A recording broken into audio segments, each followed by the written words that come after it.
ना संतुष्टि होगी ना ट्रैक्टर तैयार खड़े।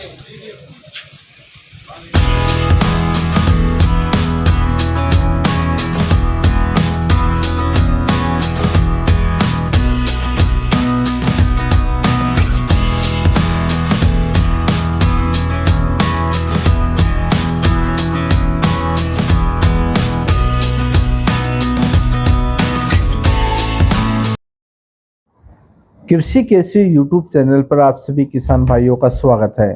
सोनीपत शुगर मिल में रिपेयरिंग के टेंडर में हो रही देरी की वजह से किसानों का रोष लगातार बढ़ता जा रहा है। बड़ी संख्या में किसान भारतीय किसान यूनियन ने सिद्धूपुर के प्रदेश उपाध्यक्ष वीरेंद्र पहल के नेतृत्व में लघु सचिवालय पहुंचे तथा जमकर विरोध प्रदर्शन किया। प्रदर्शनकारी किसानों ने जिला उपायुक्त को ज्ञापन भी सौंपा।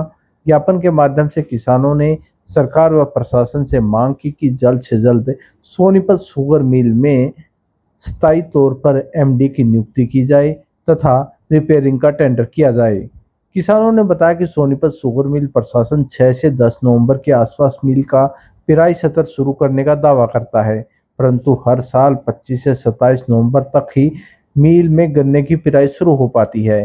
पिराई प्रक्रिया में तेजी आने में दिसंबर माह का पहला सप्ताह बीत जाता। परिणाम स्वरूप किसानों के गन्ने की समय पर पिराई नहीं हो पाती। किसान मिल के आश्वासन पर नवंबर माह के पहले सप्ताह में ही लेबर मंगवा लेता है, लेकिन ठीक से पिराई शुरू न होने की वजह से 1 महीने तक लेबर का खर्च किसानों के कंधों पर अतिरिक्त रहता है। किसानों ने बताया कि जब तक रिपेयरिंग की टेंडर प्रक्रिया नहीं हो पाई है, ऐसे में किसानों को डर सता रहा है कि समय पर इस बार भी मिल शुरू नहीं हो पाएगा। पहले ही खेतों में जलभराव के कारण फसलें प्रभावित हैं। पहल भारतीय किसान यूनियन एकता सिद्धूपुर प्रदेश उपाध्यक्ष। आज किन मांगों को लेकर हम लगातार किसानों के जो सोनीपत शुगर मिल का टेंडर नहीं हो पा रहा है और एमडी की नियुक्ति नहीं हो पा रही है और कुछ लोग अपनी तानाशाही मनमानी के चलते वहां पर इस टेंडर को रोक कर न केवल मिल को बर्बाद कर रहे हैं बल्कि किसानों के सपनों को भी चकनाचूर करने की बात कर रहे हैं। उसमें हमने पिछली 13 अगस्त को 18 अगस्त को माननीय सहकारिता मंत्री और माननीय मुख्यमंत्री के नाम अपना ज्ञापन दिया था कि जिस कंपनी ने पिछले साल ये टेंडर हो चुका था उस कंपनी के नाम, उसने इसको बहुत सारा फायदा दिखाया और पूरे प्रशासन ने उसको बधाई दी और माननीय सहकारिता मंत्री ने भी यहां आकर के उसको बधाई दी। उसके नाम टेंडर भी हो चुका, लेकिन 1-2 अधिकारी उसमें बीच में अपने निजी फायदे के लेकर बाधा बनाया हुआ है। तो आज हमने स्पष्ट रूप से डीसी साहब से ये कह दिया है कि हम तीसरी बार इस मांगों को लेकर के हजारों किसान, सैकड़ों किसान सड़कों पर धक्के खा रहे हैं।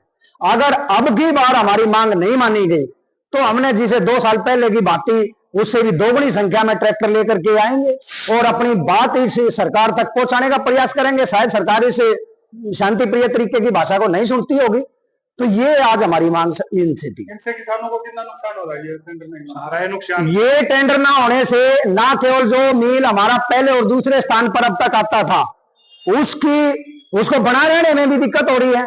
ऐसा लग रहा है कि हो सकता है मिल ऐसे तो बंद हो जाएगा जब प्रशासन की मनमानी के चलते इसको चलाया नहीं जा रहा। और दूसरा, जो किसानों को लगभग 50-60% नुकसान ये हो जाएगा कि मिल अगर बाद में चलता है, रोक रुकाव होता है, तो वो ट्रेन पे ना तो फसल की पूरी घेर पाऊंगे और बाद में फसल बच जाएगी तो उसी टाइम पर उनकी लेबर बढ़ जाएगी और गेहूं की वो कटाई आ जाएगी। तो ऐसे में किसानों का आधा तो पानी में बर्बाद हो गया और बचा खुचा खेत में सूख जाएगा।